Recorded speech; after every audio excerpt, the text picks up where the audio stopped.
Hello everyone, in this video I will show you how to change password on Facebook.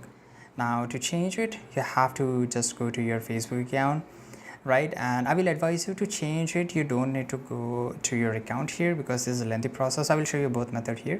Now let's go to the settings of our account here.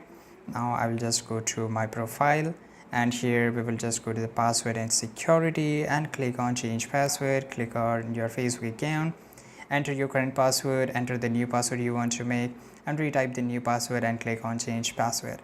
Now this is the first method, right? Because this is a lot easier than the second method. Now I will show you the different method. Here you have to just write Facebook login.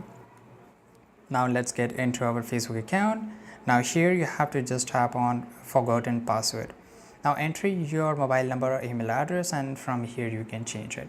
So I've shown you the both methods. I hope any one of the methods will surely work with you, and if you found this video very useful, subscribe.